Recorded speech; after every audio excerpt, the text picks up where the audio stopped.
Beleza, Oi. o seu Cláudio está aí, a Vanessa também. Se tiver que entrar mais alguém, beleza. A O Marisa? Maraísa, acho que daqui a pouco deve entrar aí. O que eu estava falando é aquele negócio, né? Por exemplo, assim, ó, não é porque alguém recebe a insalubridade que isso já dê a entender que ela teria especial, né? Agora, sim, cada caso é um caso, né? De qualquer forma, se o INSS não reconhecer na via administrativa, a perícia técnica vai ter que ser solicitada, tudo bem. Se porventura o perito constata, né, que a atividade ela é sim insalubre, aí ele vai reconhecer que seja nocivo e vai fazer os enquadramentos devidos, beleza? Né? Mas infelizmente, o que acontece?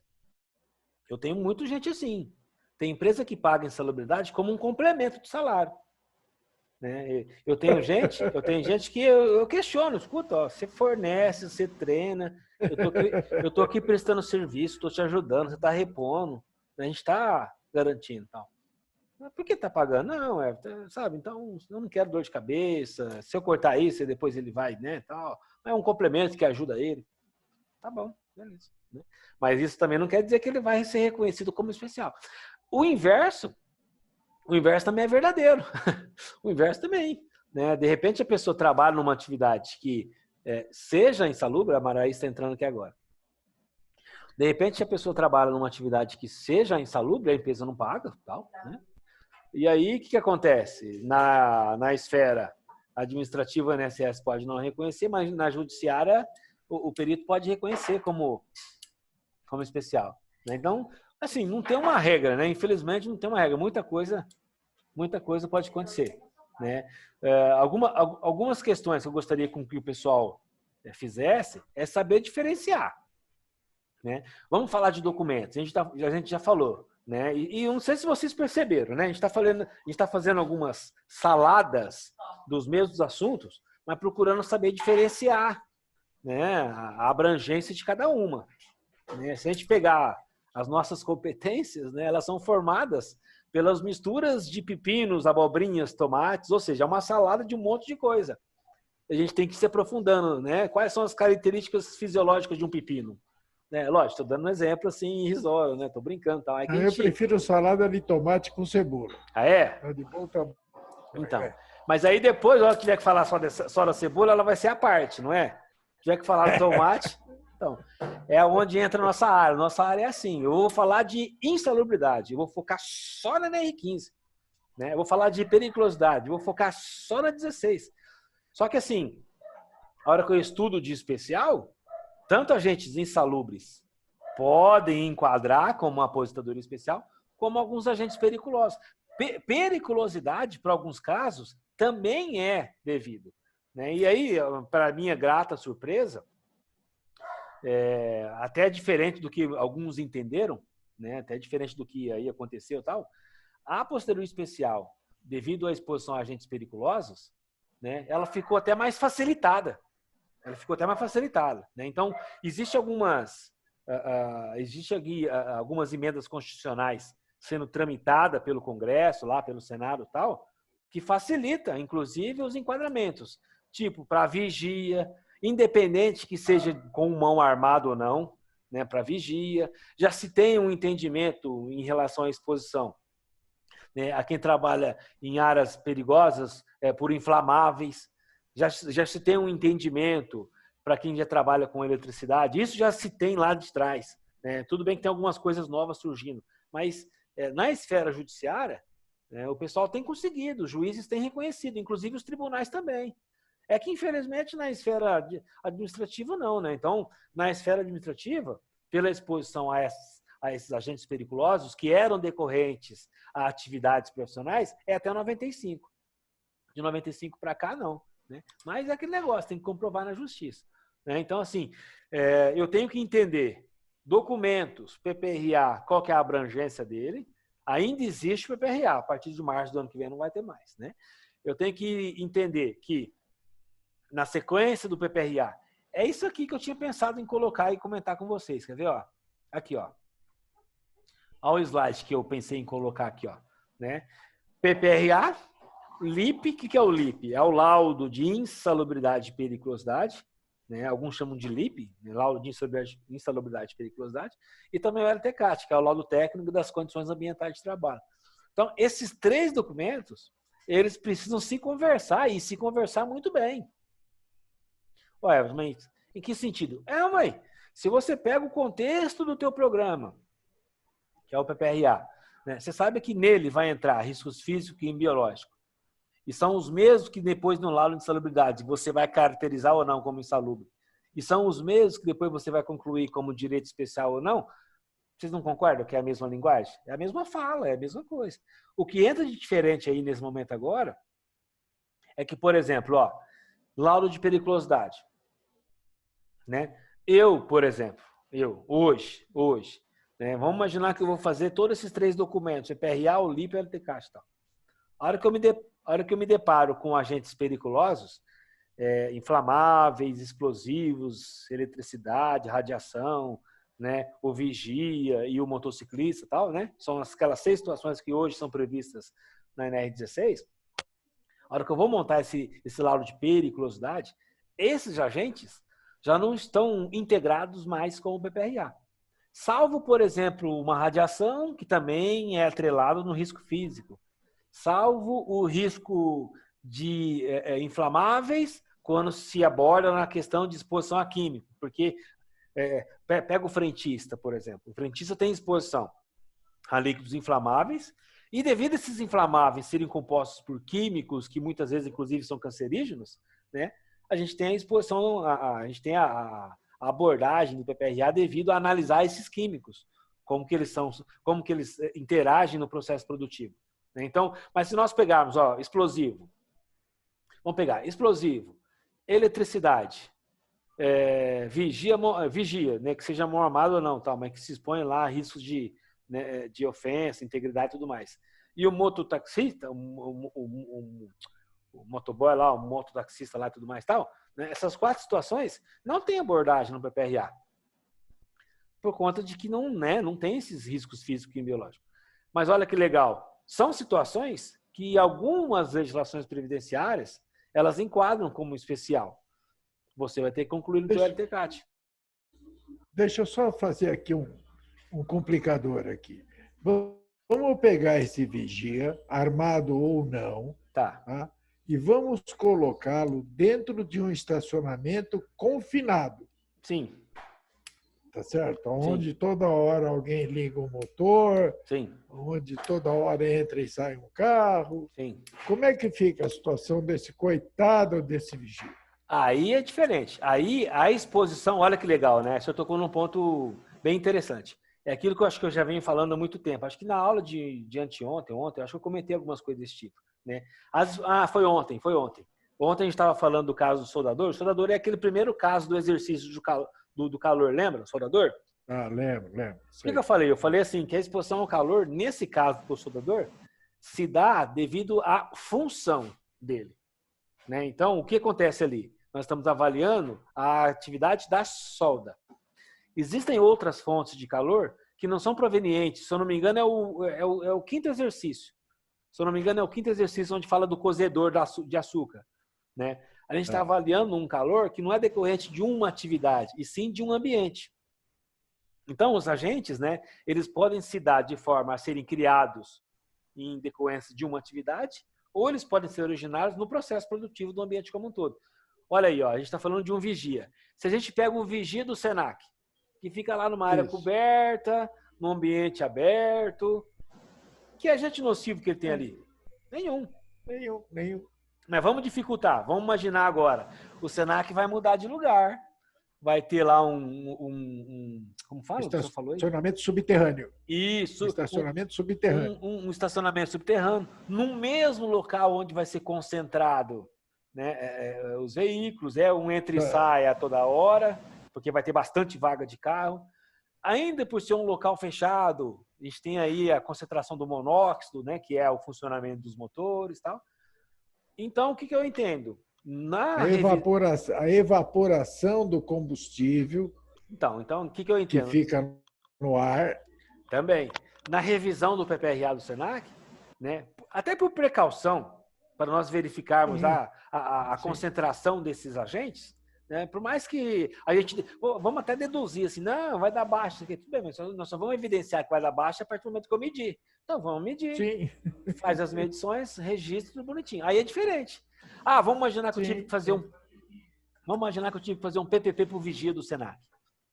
Aí o que vai acontecer? Eu vou contemplar lá o ruído. Quanto deu? Ah, deu 81 decibéis. Beleza, pelo enquadramento, então, ele não tem direito especial pelo ruído. Ok. Né? Então, fez a medição de monóxido também lá. O limite pela NR15 é 39 ppm. Tá lá, 15 ppm. Ok, não atingiu nem o nível de ação. Beleza, então também não vai ser possível enquadrar a especial pelo monóxido. Então, olha que interessante. Aí entra aquela outra situação. Não na esfera trabalhista. Se bem que na esfera trabalhista tem a 16 que embasa a periculosidade. Né? Mas na esfera previdenciária também. Né? Não, né? Vamos dizer assim, não na esfera legislativa, mas no judiciário, o judiciário tem entendido que esse vigia, devido a se expor à sua integridade, né? Independente de que esteja armado ou não, tal, ele deve ser reconhecido como especial. Por que deve ser reconhecido pelo especial? Uma coisa que eu não coloquei aqui, que para amanhã eu vou ver se eu coloco. Né? Tudo é o precursor dessas especiais, o entendimento que é dado lá no artigo 201 da Constituição. Então, a Constituição, ela garante não só a exposição a agentes nocivos, mas situações que coloquem em risco a integridade física da pessoa. Então, é aí que é onde se dá esses entendimentos. Ora, mas agentes nocivos a gente já sabe, né? Físico, químico, biológico, esses são os agentes nocivos, né? E quais são aqueles agentes que colocam em risco a integridade física? As situações perigosas, né? Que é isso que a gente está falando aí, ó, explosivos, a eletricidade, que pode matar uma pessoa, né? Até aí o vigia, tal. Uma coisa que ainda eu não peguei, né? Eu vou até trocar uma ideia com o Osiel para ver se ele já pegou, tal. Se bem que isso é novo, né? Isso é novo. Se eu não me engano, eu preciso ver direitinho agora que eu não lembro de cabeça. Agora de cabeça falhou. Eu vou até pesquisar. Eu não vou falar para não falar besteira.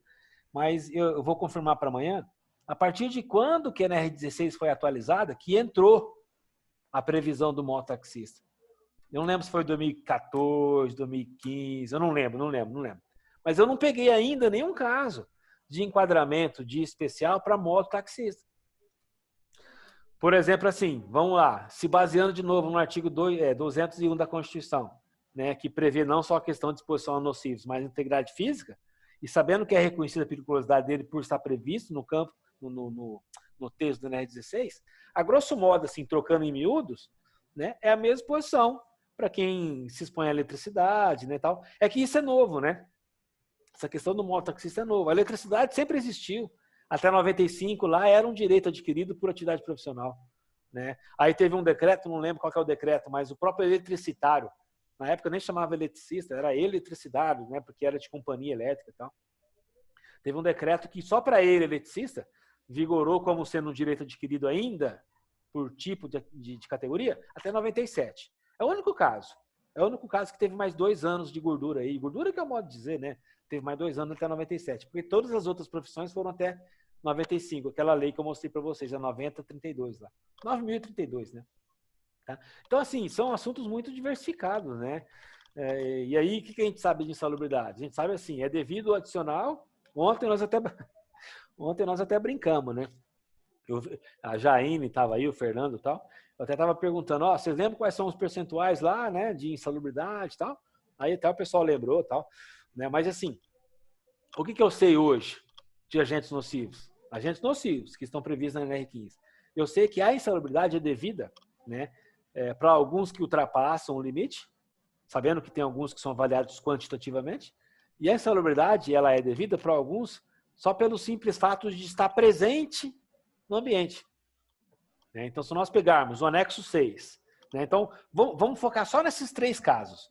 Então, a NR15, ela traz 3 casos, só 3, né, onde a simples presença desse agente no ambiente já se caracteriza como insalubre, que é o anexo 6, o anexo 13 e o anexo 14. Né? Então, condições hiperbáricas, são químicos, se bem que lá na NR13, na NR15, o anexo 13, está o 13A, que é benzeno. Né? É que o anexo 13 ele abre um leque. Ele abre um leque. Porque o anexo 13, o que nós temos que ver do anexo 13? Lá tem agentes químicos que não são quantitativos. Né? Por isso que eu já falei lá atrás. Nós temos que entender e temos que saber, né, daqueles que são quantitativos e daqueles que são qualitativos. Né? Então, assim, quantitativos, anexo 11, tá lá. Tá todos os agentes lá. Lá tem 150 agentes químicos na tabelinha lá, do anexo 11. Aqueles são quantitativos, são medidos, são avaliados. O que está no anexo 13, não. E mais o anexo 14. O anexo 14 é biológico. Ô, Letícia, ajuda eu aqui, amor. Espera aí, gente. Meu cachorro deu a louca nela aqui. Essa fera cresceu, ela não latia desse jeito. Não, é que tem duas. Tem a maiorzinha e tem a outra, a novinha. Olha lá, ó. Aí a novinha provoca a grande e a grande que faz esse escarcéu. Me diz uma coisa. Aqui, essa aqui, hiperbárica. Ó, essa aqui não faz nada ainda, ó. Então, essa daí que eu achei que estava latindo já. Isso. Lembra aquele desenho do Pica-Pau lá? Cuidado com o... esqueci. Cuidado com... não, é que tem um cachorrinho que late. Quando ele late, ele chama o grandão. Né, então. Exatamente, é bem por aí. É o pequenininho, pretinho. Vamos lá, seu Cláudio, para perguntar. Deixa eu te perguntar uma coisa. Você falou em hiperbárica aí. Uhum. O que é hiperbárica nesse conceito? Hiperbárica é que, na verdade, o anexo 6, ele traz essa nomenclatura de ser hiper, e não hipo. Né? É igual como se fosse hipertensão. Lembra da hipertensão? Não é a hiper, super? Então, o que é isso? Você está falando de hiper sobre pressão mesmo. Isso, pressões... Essa hiperbárica é sobre pressão. Pressão atmosférica. Nós vamos dar uma olhadinha nela também. Tá. Nós vamos dar uma olhadinha. Está lá no anexo 6 da NR15. Né? Devido a ser uma pressão atmosférica acima do normal, hiper acima, né, tal, não são condições de astronautas. Né? Porque a gente sabe, né? A partir do momento que a gente sobe a atmosfera comum, lá deixa-se de ter pressão no nosso ouvido. Né? Pressão atmosférica. Lá para cima é hipo. Né? Para baixo é hiper, porque a pressão nos nossos ouvidos, sobre o nosso organismo, ele vai aumentar. Por isso que lá na hiperbárica, que está no anexo 6, lá tem todas as questões de compressão e descompressão. Focado para mergulho. Então, porque eu fiz muito câmera hiperbárica, câmera mesmo. Sim. Mas com a finalidade de melhorar o oxigênio sanguíneo. Sim. Sabe? De o seu sangue ficar mais rico, mais oxigenado. Sim. Ô, seu Cláudio, é o mesmo procedimento. Por exemplo, quando a gente fala assim, câmeras hiperbáricas para construções de viadutos e tudo mais, onde o pessoal tem que descer por água, porque é o seguinte, né? O que acontece dentro de campânulas? São ingressados ar comprimido para que possa expulsar a água e o pessoal ir ali trabalhando, senão não tem como eles trabalharem. Exatamente. O princípio é o mesmo. Para que eles cheguem nessa atmosfera lá de baixo, eles precisam ser aclimatizados com o passar das distâncias. Vamos imaginar que a campânula seja lá de 15 metros. Né, tal. Então, tanto tem as câmeras iniciais, inclusive né, a NR15 lá no anexo 6 tem isso, né, para que gradativamente ele vá chegando, né, com aquela pressão atmosférica que está lá embaixo. O que é mais crítico, já ouvi isso de profissionais, inclusive, é a questão da descompressão. Porque é mais fácil você subir muito mais rápido, principalmente para mergulho. Para quem mergulha sabe disso. É mais fácil você subir muito mais rápido do que descer.